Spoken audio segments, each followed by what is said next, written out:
Saya ulangi, ini kalau kepala sudah tidak punya malu Pak, maka tangan tidak punya malu pasti. Kaki tidak punya malu, mulut tidak punya malu, semua tidak punya malu. Kalau pembawaannya tidak punya malu, maka anak buahnya tidak punya malu. Itu konsep kepemimpinan Pak. Rasulullah SAW sudah. Nah, lalu Rasulullah mencintai hidup sederhana. Ya. Kalau ada orang mengatakan sekarang hidup sederhana, belum pernah ada sama sederhana Rasulullah SAW dalam menata kehidupan. Bayangkan hadirin, suatu ketika Rasulullah SAW itu turun malaikat Jibril khusus menawari Rasulullah SAW. Apa kata malaikat Jibril?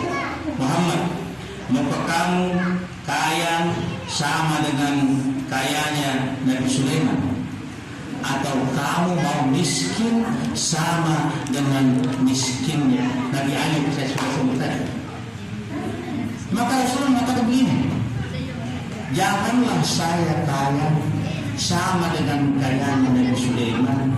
Manusia kaya Pak, yang pernah ada, sementara ada, dan yang akan ada. Belum ada yang menyamai kekayaannya Nabi Sulaiman. Itu 7 kafilah yang mengangkat anak kunci, gudang, intan, berlian daripada Nabi Sulaiman. Kalau 30 kali 7 berarti 210 unta. Anak kuncinya kita semayang tadi. Kayaknya Nabi Ayub tadi kita sebut 1 biji kurma 3 hari dimakan. Yang termiskin di dunia. Apalagi penyakitnya. Apa jawab Rasul? Janganlah saya kaya sama dengan kayanya Nabi Sulaiman. Pula jangan saya miskin sama dengan miskinnya Nabi Ayub. Cukup saya makan sehari. Maksudnya itu berbuka sehari dan puasa sehari. Berbuka sehari. Untuk saya berbuka, ada waktu saya menyatakan syukur saya kehadiran Allah Subhanahu wa Ta'ala tentang nikmat yang Allah berikan kepada kita.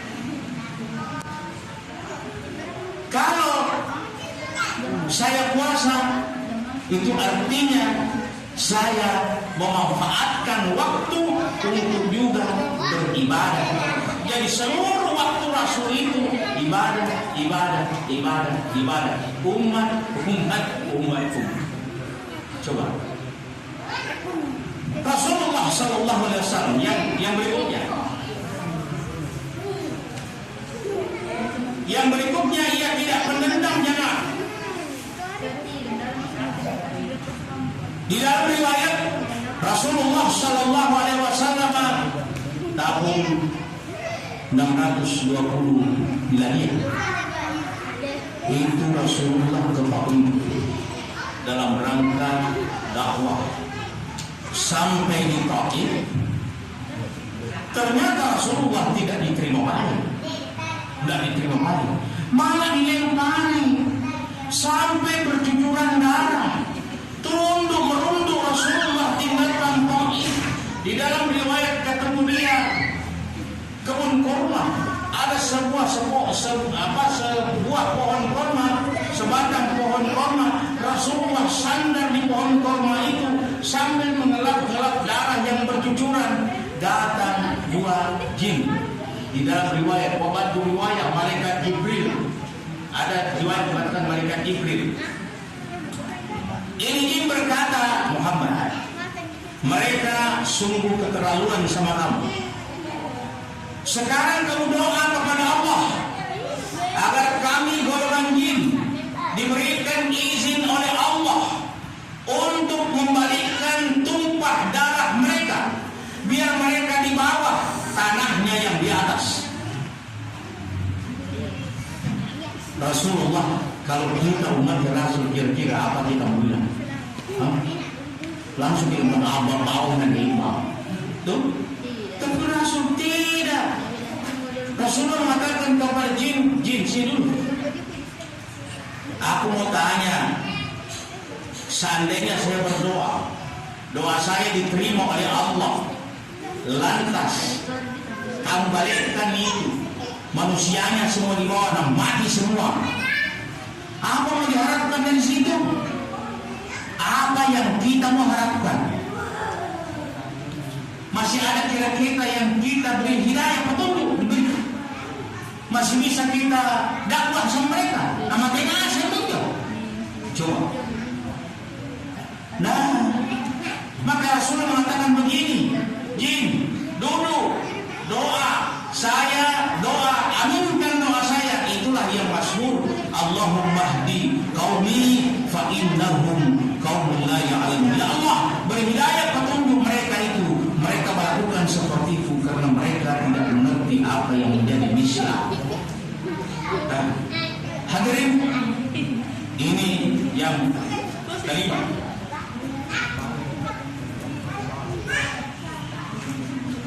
Yang keenam, syarat menjadi pemimpin sukses. Rasulullah tidak pernah melupakan jasa orang. Sekecil apapun jasanya orang kepada beliau, beliau ingat. Sebesar apapun jasanya Rasul kepada orang-orang, Rasulullah lupakan. Maka itu Rasulullah pernah bersabda, ingat dua, lupakan dua. Apa yang mau diingat? Kebaikan orang kepada kita ingat, ya. Kejahatan kita kepada orang ingat. Kebaikan orang kepada kita ingat, kejahatan orang kepada kita. Begitu sebenarnya kebaikan kita kepada orang lupakan, dan keburukan kita, kekurangan kita kepada orang itu ingat. Ada orang bertengkar, dia nyumbang masjid, kebaikannya kan masjid. Itu disebut sebuah masjid kan. Pernah pusat di masjid, pernah tehnya, iya bagus tehnya, di musallanya kodam lama, iya sudah bagus tehnya, iya bagus. Kau tahu dari mana teh? Mana saya tahu, nggak teh ya. Salah. Dia tidak paham, satu kali bersebut saya 10 dos hilang. Tidak ada itu 10 kali disebut tidak ada selesai. Apalagi habis kesebut-sebut. Ya, kalau kebaikan orang sebut, tapi kalau kebaikan dia orang yang nyebut. Ya Allah Subhanahu wa Ta'ala. Nah, tentu ada orang yang sangat berjasa kepada Rasulullah Sallallahu Alaihi Wasallam. Ada. Siapa yang berjasa, jamaah yang dirahmati Allah Subhanahu Wa Taala? Yang berjasa itu satu, Khadijah. Dan Khadijah, ada hadis diriwayatkan oleh Imam Ahmad bin Hanbal mengatakan begini. Kata Rasulullah Sallallahu Alaihi Wasallam, Khadijah itu beriman kepada Allah dan Rasulnya sebelum wanita lain beriman kepada Allah dan Rasulnya. Khadijah itu membantu pengembangan Islam dengan hartanya, sementara yang lain, wanita yang lain itu mengurungkan hartanya untuk dipakai kewalian dan perkembangan Islam. Yang berikut Rasulullah mengatakan bahwa Allah Subhanahu wa Ta'ala memberikan keturunan kepada saya 6 orang anak melalui rahimnya Khadijah dan tidak melalui rahim wanita yang lain. Ini ini hadis di Mekah. Karena nanti di Madinah ada satu anaknya Rasulullah dilahirkan oleh istri beliau yang bernama Maria al-Qibtiyah. Jamaah yang dirahmati Allah Subhanahu wa Ta'ala. Jadi ini jasanya Rasulullah, jasanya Khadijah.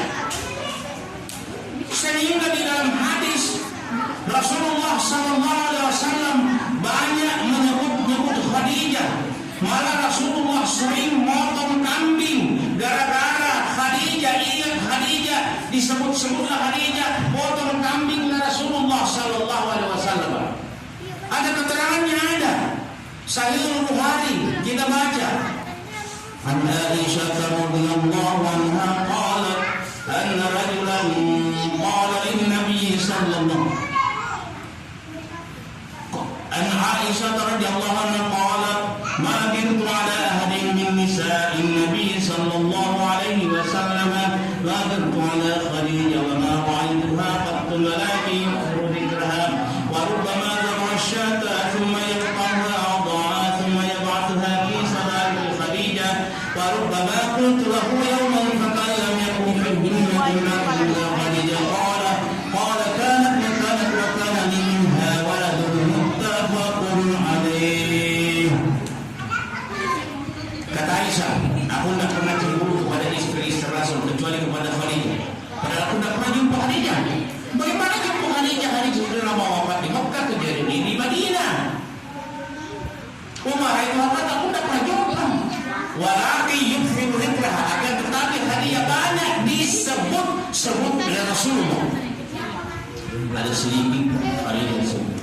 Malah antara tidur dan jaga Rasul, biasa mulutnya Rasul Khadijah.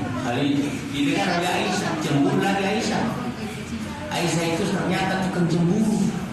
Cemburunya luar biasa. Kenapa luar biasa? Karena orang mati dia cemburu. Ya. Kalau sekarang artis cemburu biasa itu, kenapa orang hidup dia cemburui? Kalau Aisyah orang mati dia cemburui, bagaimana tidak luar biasa?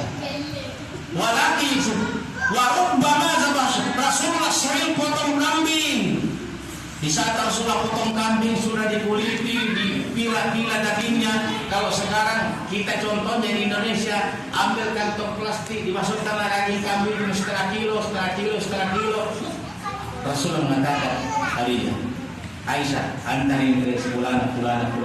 Jadi setiap potong kambing Rasulullah, Aisyah disuruh antar. Yang diantarkan itu tetangga-tetangganya Khadijah di saat di Mekah dulu. Kasih itu tetangganya Khadijah dulu. Coba ingat. Karena selalu begitu muncul sifat aslinya Aisyah. Ngomong dia, ya Rasulullah, fakalam yakun fid dunya imra'atun illa Khadijah. Ya Rasulullah, apakah memang tidak ada wanita baik di dunia kecuali Khadijah? Sebut-sebut Khadijah, potong kambing Khadijah. Sebut-sebut Khadijah, potong kambing Khadijah. Apakah memang tidak ada wanita baik kecuali Khadijah?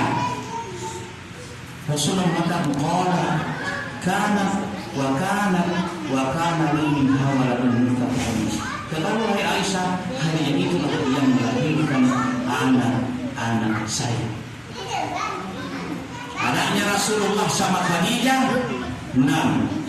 Anaknya Khadijah seluruhnya 9. Untuk 3 suami Khadijah. Jadi Khadijah 3 suaminya. Suami pertamanya bernama Abu Hala bin Surah Tamimi, lahir 2 anak, diberi nama Hala dan Hindu. Meninggal ini diperistrikan lagi oleh saudara kaya yang bernama Abid bin Abid al-Mahzumi, lahir lagi seorang anak diberi nama Hindu. Meninggal lagi ini baru Khadijah melamar. Jadi Khadijah itu yang melamar Rasulullah, bukan Rasul melamar Khadijah. Luar biasa kan?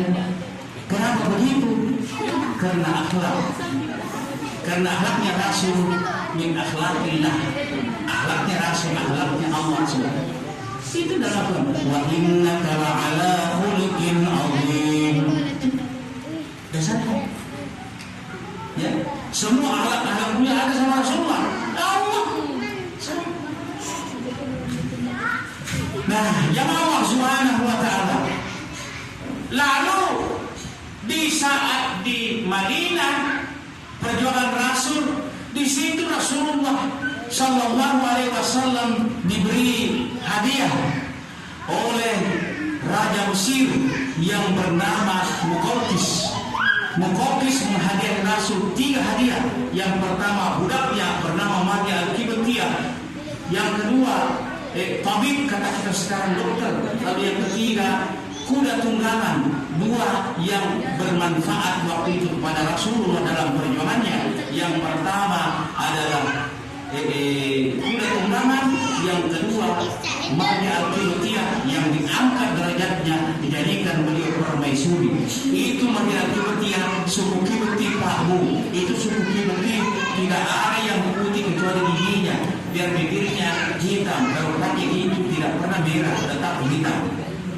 Nah, begitu coba kita. Tapi ini yang diangkat derajatnya Rasul. Lalu seorang anak diberi nama Ibrahim. Ibrahim umurnya 17 bulan. Anak laki-laki Abu Qasim, Abdullah, Ibrahim tidak ada umur 5 tahun. Semua meninggal kecil. Kenapa seperti itu? Kalau meninggal dewasa atau sampai dewasa, nanti ada berkata itu gantinya Rasul menjadi nabi. Beda sekarang kan Pak ya. Kalau kakeknya pejabat, anaknya kakeknya pejabat lagi, cucunya kakeknya pejabat lagi. Rasulullah kudus tidak ada. Maka itu sahabat. Nah, jamaah Allah Subhanahu wa taala. Nah, Rasulullah sallallahu alaihi wasallam 17 bulan ini anaknya di Madinah meninggal. Rasulullah menyaksikan penguburan putranya itu. Di bibir kubur Rasulullah meleleh air matanya membasahi pipi. Ada sahabat yang mengingatkan Rasul, kok nangis? Rasul singkat jawab, "Hadhihi rahmatun wa inna ma yarhamullahu min ibadihi rahmah." Wahai sahabat, tangisku bukan tangis penyesalan, tangisku bukan tidak tahu menerima takdir Allah, akan tetapi tangisku adalah wujud kasih sayang kepada putraku, ketemu Allah Subhanahu wa taala tidak memberikan kasih sayang kepada mereka yang tidak melakukan kasih sayang antara sama. Jadi wujud kasih sayang itu Pak, tidak hanya selama hidup begini, sampai kepada keluarga kita yang meninggal dunia pun kita diminta oleh Rasul mengasihi, menyayangi keluarga kita yang sudah meninggal dunia. Wujudnya apa? Satu, salat jenazahnya kalau muslim, doakan, persedekah atas nama dia, hubungi keluarganya, hubungi karib kerabatnya. Itu semua adalah wujud kasih sayang kita kepada keluarga kita yang telah